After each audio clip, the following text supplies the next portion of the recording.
My name is Nathan Shippee. I'm the ResDAC PI. I've done a fair amount of work with Medicare and Medicaid populations. So this first segment, some people probably know much more than I do about what I'm going to talk about with this one, because I'll be talking about kind of managed care and how that relates to the rest of Medicare, how it compares a little bit, both in terms of the programs and how they are administered, but also to try to give you a few little data looks to kind of look at how the populations may differ or be the same. So just starting with Medicare, Medicare, part of the Social Security Act started in 1965, established at least, and then actually took effect in 1966. So in Medicare, we have different parts, right? And so, as you know, Medicare Advantage is Part C, but before that, well before that, we had Part A, which, largely covers institutional services. So that's inpatient hospitalizations, hospice, home health, limited skilled nursing facility entitlements, things like that. And there is a per state deductible. Part B, on the other hand, is for things that are not strictly institutional. And so a lot of times you're going to have separate entities that would bill that are not considered part of this, largely inpatient, partially skilled nursing and other hospice, those kinds of institutional providers. You've got these kind of non-institutional providers like physicians, for instance, but we have a lot of other entities as well. You have standalone ambulatory surgical centers and care centers, in some cases, ambulance, just a number of different services there. But what wasn't covered under original Medicare are things like long-term care, things like most dental care, eye exams, dentures, and a number of other services that are very, very common. They just weren't covered under the original Medicare program, and still are not, generally speaking. What happens in what we call now traditional Medicare is that providers submit bills directly to, essentially, to CMS. They're submitted to a contractor for CMS for processing the bills. And if you're interested in that process, I would go check out the claims data process and structure segment in our Medicare 101. But basically, it's kind of you've got that fee for service where a service happens, a bill is submitted. Pretty straightforward, not one-to-one exactly, but it's pretty closely tied. And in the beneficiary groups, we have 4 groups overall, although the first 2 are really, and especially the first one, is really the vast majority of Medicare, where we have elderly, old age eligibility, we have disablement eligibility. We also do have end-stage renal disease and amyotrophic lateral sclerosis, although those are very, very, very small parts of the Medicare program overall. So after 1965, really nothing added anything really substantial to Medicare until Tephra in 1982, right? So we're talking almost 30 years before managed care became a part of the Medicare program. And so Tephra did a number of things. If you're doing any kind of work with inpatient services in Medicare data, another thing that's really relevant in 1982 is the DRG system came into effect for prospective payment for inpatient services. So that's to help establish the amount for billing, and a number of other things. But the thing to really highlight, of course, is that managed care, or Medicare Part C, was established. Just to note, the name in use for CMS and for other folks has kind of changed over time, and different people will use kind of different names for this. Really not different, necessarily according to the name. But so you've got Medicare Part C, Medicare Plus Choice, M plus C, other things. And now typically what you're going to see nowadays in official use is Medicare Advantage or MA. Fee-for-service Medicare is now often referred to as original Medicare, or one thing I've definitely seen a lot of is traditional Medicare. And so if you see those terms, just note that, you know, don't kind of get lost in them. Those two things are all kind of packaged together. It's all the same thing. So why would anyone want to enroll? So the key thing to understand here, of course, and I think most people probably know this, even through, you know, maybe they or their parents enrolling and talking about the different services that get included.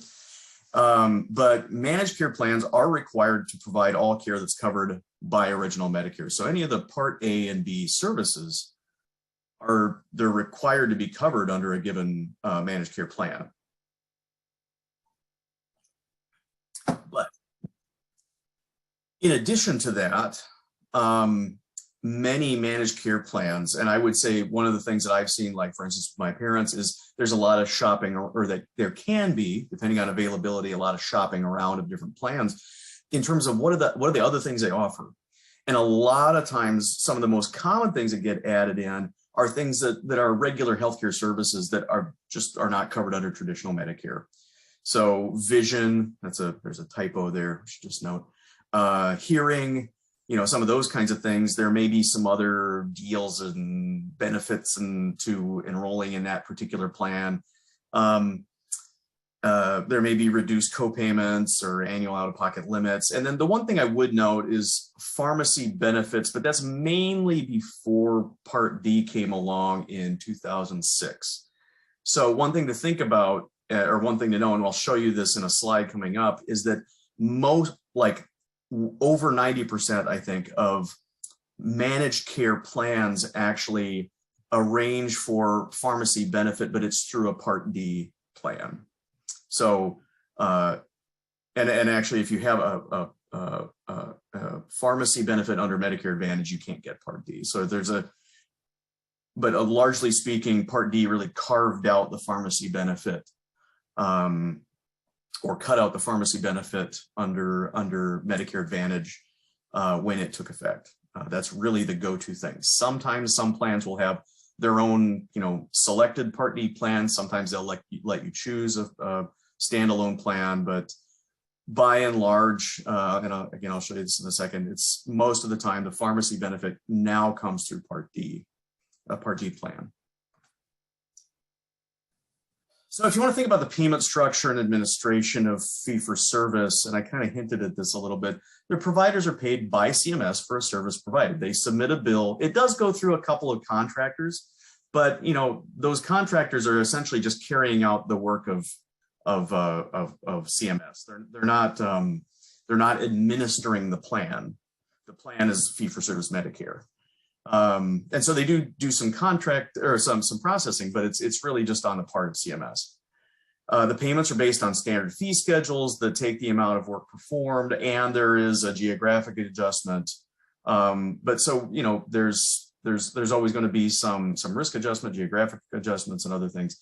But basically, you got these kind of like standard fee schedules, and it just kind of gets applied nationally. And there's a little, you know, there's a fairly small amount of variation, relatively speaking, that you're going to see in Medicare fee-for-service. And I'll try to get to, I might have seen some things pop in the chat. I'm just going to try to answer those toward the end. Managed care, though, is a little different. You have managed care plans. And so as you probably know, if you've seen advertisements or other things, you know, you'll have a private insurer that's administering the managed care plan for CMS. And that's where the kind of variation and choice kind of comes in a little bit more with managed care.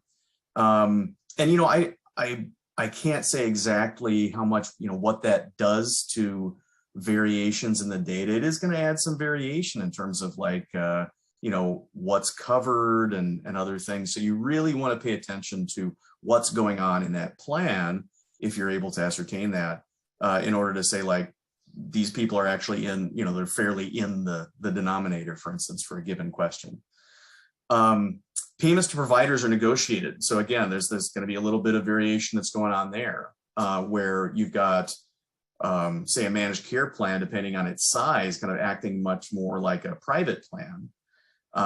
doing more negotiating kind of with the providers, right? And then CMS pays plans a monthly payment. The plans accept the risk for care that exceeds the payment, and so there's that kind of, you know, the risk in terms of two-sided risk in terms of, you know, they could lose money or they could gain revenue depending on, you know, the cost of services actually delivered and the payments to providers versus what they get on a per member per month basis from CMS.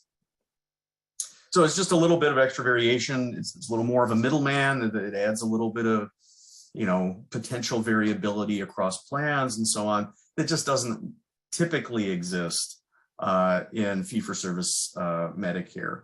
Now, fee-for-service Medicare does have, there are some regional coverage determinations and other things that add a little bit that you'd really need to know about.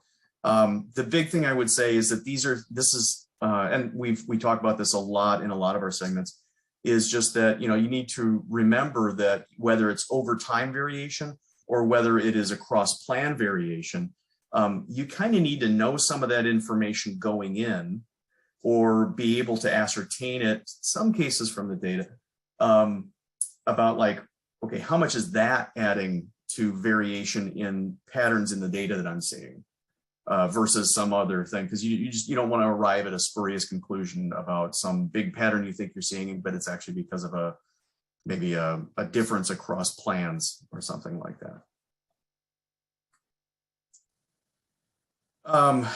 Managed care within Medicare, like the rest of the program, it's congressionally mandated, and of course then it's going to be shaped by various acts and legislation that comes through. I wouldn't be the person to, I'm more of a healthcare delivery person, an outcomes person than a policy person. I wouldn't be the person to talk through each one of these. The other thing I would note is you know, something like Part D coming into effect. The main takeaway is that, again, this is something, these are a set of different acts that will affect the program. And therefore, if you're not aware of them, or if you don't account for them, or if you don't know to look for them, or if you're not focusing on that change in given legislation as kind of one of your key exposures, what's going to happen is you could attribute a change in something to some other causal factor when actually it's because new legislation was enacted and plans started to react to it and those kinds of things. So again, this is contextual information. Legislation in particular, it's not generally there's really no indicator in the data or anything to help tell you, hey, guess what, this new thing happened, this new act happened. You kind of just have to know that it exists. And so that's where contextual, substantive information is really, really key in making sure that you are going to be drawing the right conclusions, that you account for variation in the right way, those kinds of things. And so it's just a reminder that you're really going to need you or somebody on your team who knows those kinds of pieces of information. Medicare Advantage now, if you take a full denominator approach, is about 41% of the overall Medicare program. And that has grown a lot over time. We'll look at that in a second. So just to note that Medicare Advantage is not a tiny thing. It is a very large share of Medicare, and it has definitely grown over time. There are different types of managed care plans, Medicare Advantage plans. I'm not going to get into a lot of details with each of these. One thing I do want to note is that coordinated care plans, that is either health maintenance organizations or provider-sponsored organizations or preferred providers plans, those are really the vast majority of what's in Medicare Advantage. So you're talking about 17.3 million people enrolled in those across, maybe between 2,500 and 3,000 plans or contracts, right? So it's a big, big chunk of what we talk about when we say Medicare Advantage.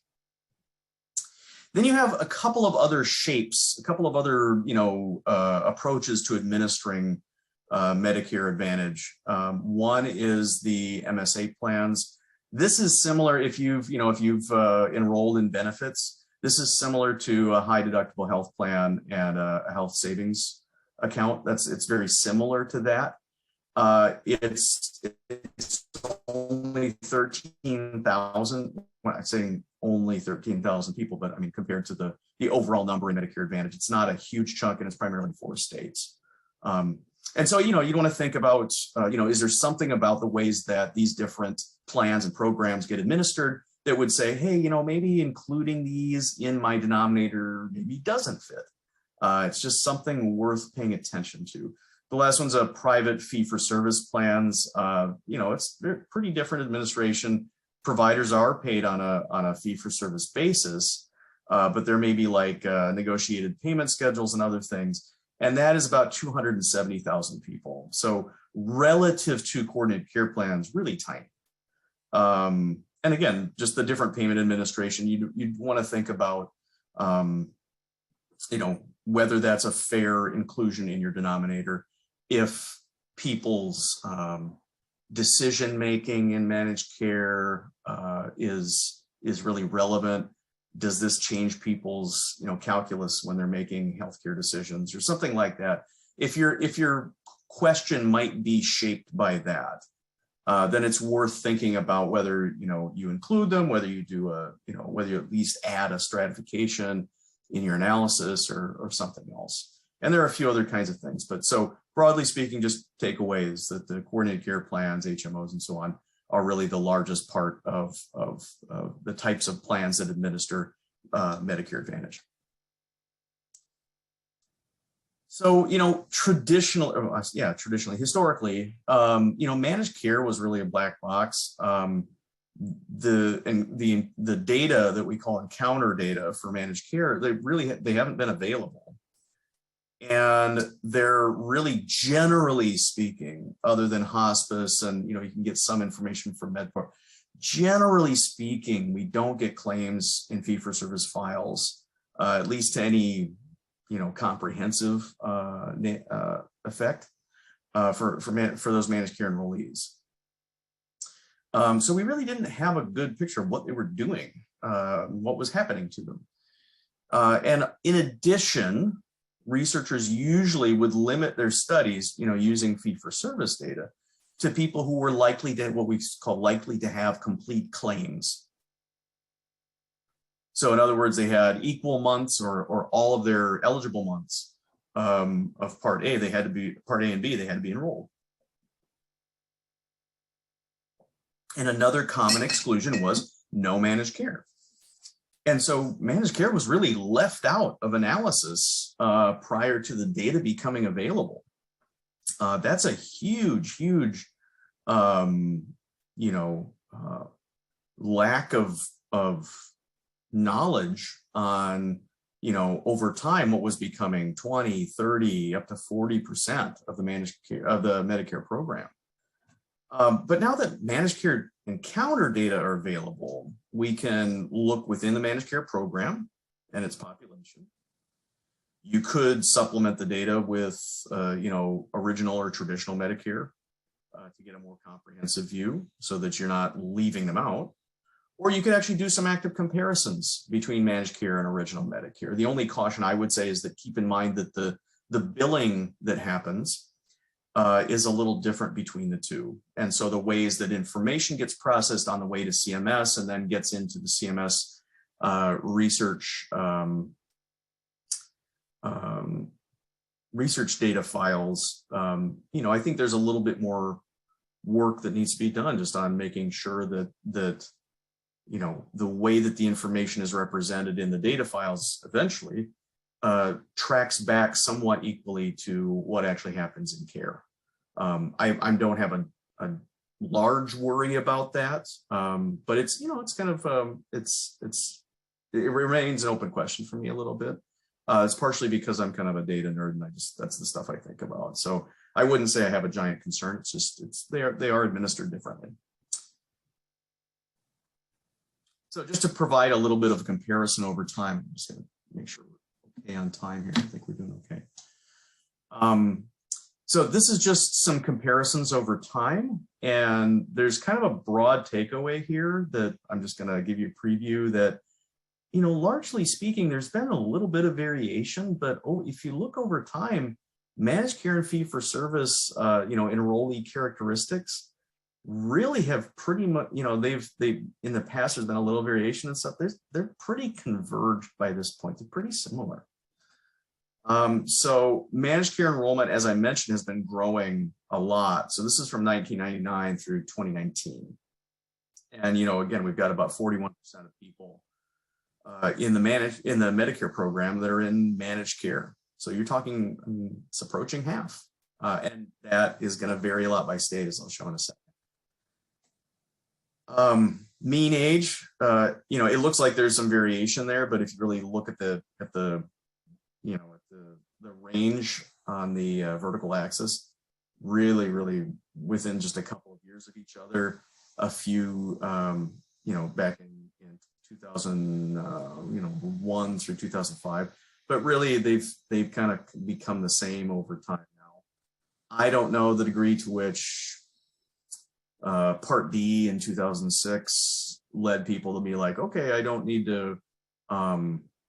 You know, I don't need to be in a managed care plan for pharmacy benefits now.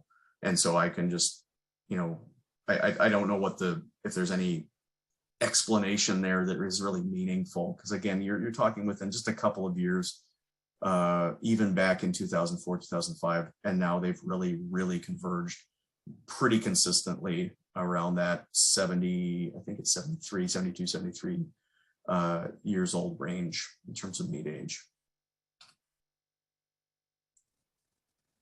There's been a little bit of movement away from majority white, not a large movement, but a little bit away from the majority white non-Hispanic population in managed care.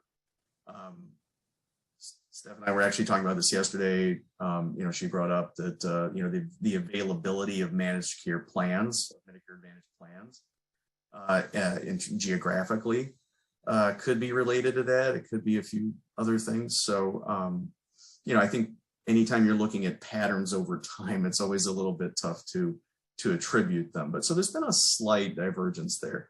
Largely, though, speaking, if you consider the overall percentages, still pretty darn similar between the two parts, you know, between the traditional and Medicare Advantage parts of Medicare. Percent female, this is trended somewhat consistently now. There's just a slightly higher rate of Medicare Advantage among women versus men. That's been somewhat consistent now, but it's a very slight difference. So overall, if we look over time at those, again, the takeaway is that there may have been some patterns in the past. Largely speaking, some of the patterns in the past have now kind of converged.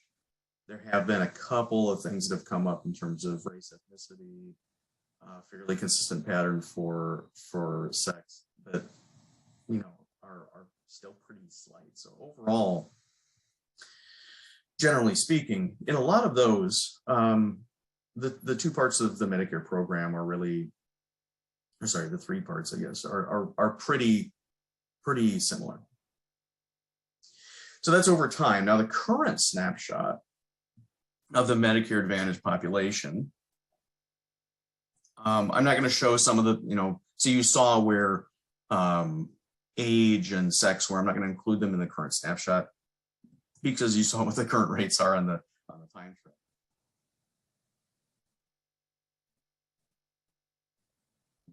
So Medicare Advantage enrollment, we did have an older slide showing like the 1999 geographic variation. And, you know, I took it out because on the one hand, when you do these kinds of maps, they change the you know, what the percentages are attributed to the color. So you could see like, where is the penetration the heaviest in 1999? But that the rates that would be, tied to the colors are different because the rates are just so different from 1999 to 2019. So for instance, in the 1999 map, the darkest color, that darkest blue, it topped out at, I think, 36%. Right. So the degree of penetration of managed care plans has really changed over time, so that the colors now, where the darkest blue tops out at 73%, right? That's been just one thing to note, is that, of course, as we have seen those high rates, especially the increasing rates of Medicare Advantage penetration within the program overall, the dark colors really mean something different. But you can see where those have really taken root. And an example is here in Minnesota.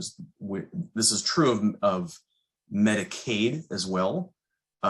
Managed care has just become a very large part of the healthcare landscape in terms of payment in Minnesota.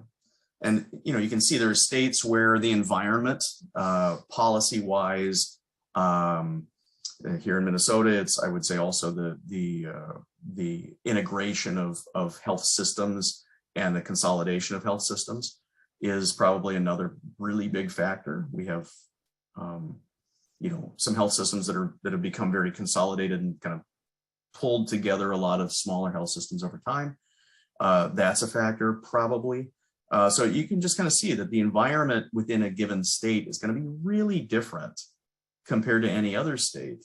And that's going to drive some of the rates of, I think, Medicare Advantage enrollment, because enrollment, of course, partially at least depends on availability and the types of Medicare Advantage plans that are even available and administered through some of these private insurers and so on. So just a lot of geographic variation. So down at a person or demographic level, generally speaking, there's not a ton of difference between, Medicare Advantage and fee-for-service, but when you look geographically, there's definitely a lot of systemic factors that lead to just definite geographic differences across states. And I should say probably within states as well, where within the state the availability of those plans is out there is another thing to think about. Race and ethnicity. This has changed a tiny bit over time. It used to be, and again, this is one of the slides I kind of took out because we didn't need two slides on the same topic, but over time, there has been a slight divergence in there's been a slight divergence in the degree to which Medicare Advantage is non-Hispanic white. And that's reflected in the current state. So this is 2019. There is a slight difference where you got a slightly lower, proportionally speaking, slightly lower rate of non-Hispanic white being represented in the data for Medicare Advantage, and a slightly disproportionately higher rate represented in the Hispanic, Black, and Asian categories for identification from the data. So there's definitely a little bit of a slightly different profile of individuals when you're looking at race and ethnicity in the current state. All right, current reason for entitlement. The reason we say current reason is because that is what is the category that person is noted for eligibility right now at their current age. That's differentiated from original reason for entitlement, which would be how did they come into the program originally. And the only thing I would say is that, current reason for entitlement is often going to have a little bit higher rate of old age and survivor's insurance. That eligibility category is going to have a little bit more of that, because what happens is somebody could come in to the Medicare program. Typically, I would say one of the biggest reasons is through disability insurance benefits. So they'll come into the program that way. That's their original reason for entitlement. We'll see that in the next slide. But the current reason is, you know, some of those people then they age into more traditional kind of old age and survivors insurance eligibility. So sometimes you'll see some slight differences from, you know, current reason versus original reason. So we'll look at that. So by and large, you have a fairly higher rate of old age and survivors insurance among Medicare Advantage. And a slightly higher current reason for entitlement under Medicare fee-for-service among disability insurance benefits. You'll note that ESRD and then both disability and ESRD are already very, very small. If we put ALS on here, it wouldn't show up on the chart. That's when I noted earlier that those are very, very small parts of the program. So yeah, what happens in the original reason for entitlement is that you see much more equal rates of old age and disability-based eligibility. In other words, there's less variation in the original reason for entitlement, the way that people come into the program, and a little bit more of a divergence here in the old age and survivors insurance eligibility for managed care or Medicare Advantage. State buy-in, so this is going to be in effect the indication for dual eligibility. Not a lot of difference, right? So there's a slightly higher bit of state buy-in for 12 months, a full year of state buy-in. That is the states paying out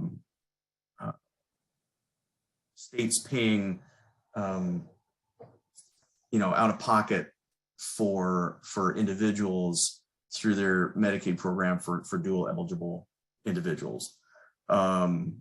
And so there's a little bit higher, but not, I would say, notably higher rate of that happening at the full 12 months for people who are in Medicare Advantage. So again, keeping the largely similar story for a lot of individual characteristics, same thing with this program, just pretty similar.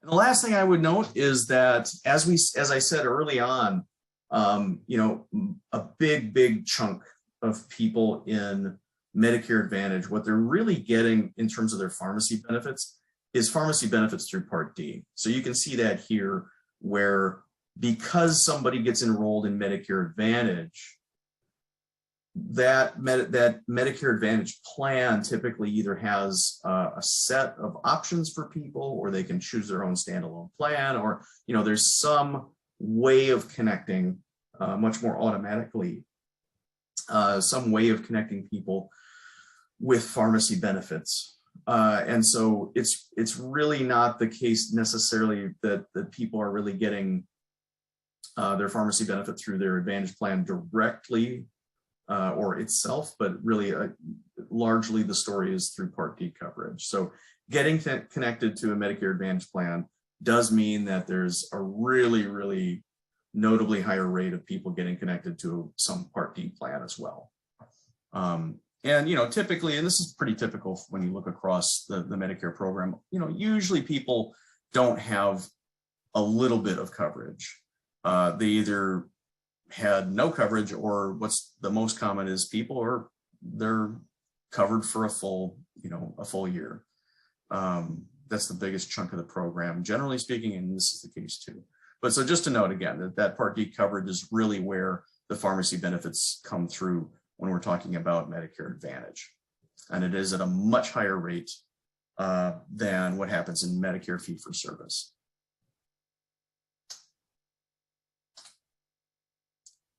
So finally, just some kind of key considerations. Medicare Advantage, to cover takeaways. It's a federally mandated health insurance program. It's got, I think it should be with different payment arrangements and administration compared to fee-for-service, right? The arrangement of how bills get submitted and paid is different. Some of the considerations in terms of how payments are set, and those kinds of things, those are a little different, right? And so it's a slightly different way of administering, federal dollars to cover healthcare. There is going to be some slightly more, there is going to be some more variation within Medicare Advantage, even though it does have to cover everything that traditional Medicare covers. It also is, those plans are going to add in some variation in terms of what they cover and how they cover it, the degree to which they cover it. And, they have all kinds of other, benefits in terms of, covering people's gym memberships. There are all kinds of little things that get added in that would make plans different from each other. And the degree to which that changes how people use healthcare is, across plans is a little bit of an open question. So we just want to note that those are different programs. They're administered differently. The arrangements are different, right? So there is going to be a difference probably in both the populations that sign up and the ways in which they use healthcare is also certainly potentially, those are also potentially different.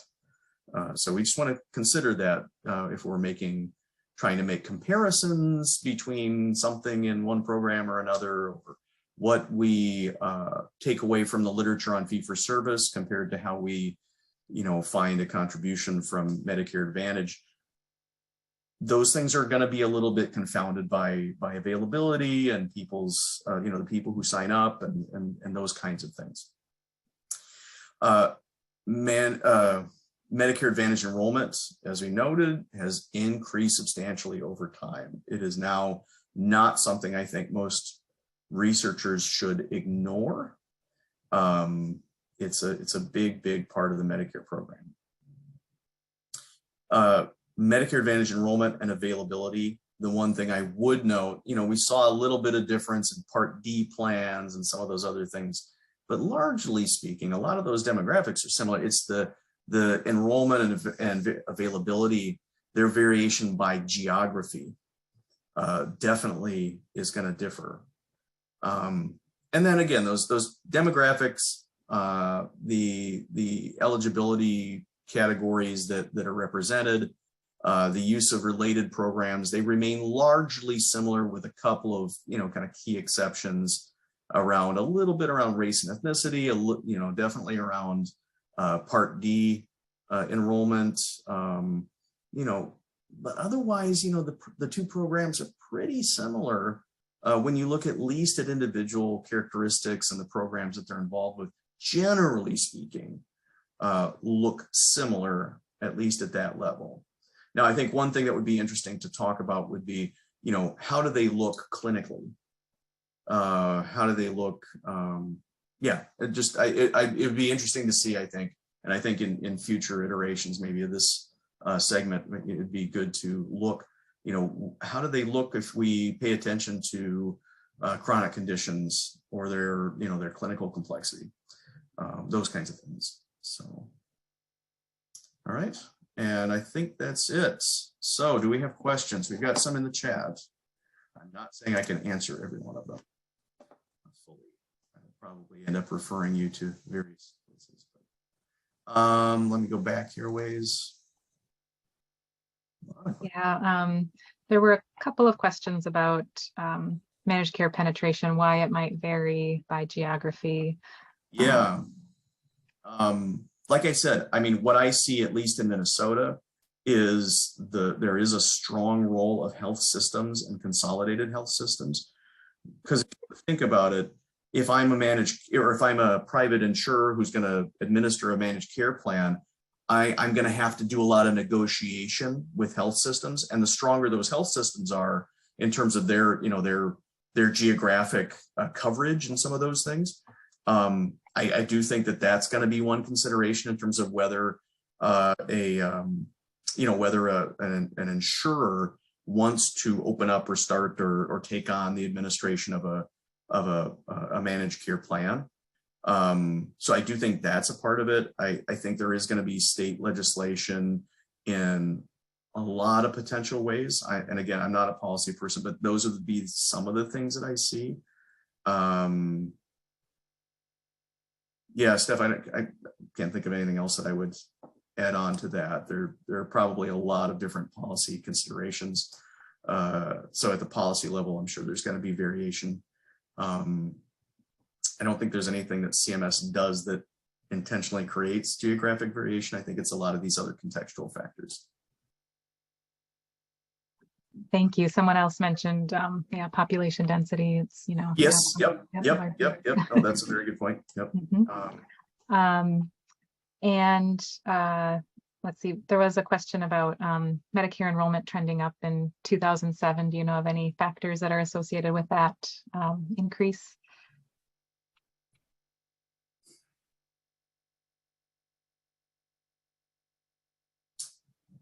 Medicare enrollment trending up. I can't say. I mean, population aging. Maybe some people now, you know, once Part D got passed, I don't think that would affect people's calculus on it. I can't think of any big changes that happened, but again, I'm not a policy person. Yeah, I can't think of any big changes that happened that would drive that. Is that managed? Do you mean managed care or Medicare overall? I think managed care. But yeah, it's a good question to ask. You know, what is there some sort of policy that might have contributed? And that's something that we can certainly help you out with too, if you want to email the help desk. I think there were some other questions. I'll try to, we have just a couple more minutes about Part D enrollment. You know, it is very different between fee for service and yes, and managed care. And someone does say, you know, that passage might certainly have contributed. Totally. And, you know, one thing that I would just note is that Beth Vernig and I, she's a previous PI, and we have it's an ARC, a report for the Agency for Healthcare Research and Quality. So you just have like search my name and look for, I don't know, look for Part D and something. But one of the things we noted in that, just as a takeaway, is that, you know, the Part D population out of the fee for service population is a biased subsample of Medicare, traditional Medicare, in the sense that people tend to they have more conditions, more, I believe, mental health conditions, and they look more, just based on low income subsidies and other things, it looks like they are probably a little bit lower income, because people will get automatically enrolled in Part D in some programs. They may not know that they got enrolled, but they get automatically enrolled. So the Part D population is not the same thing as the rest of traditional Medicare.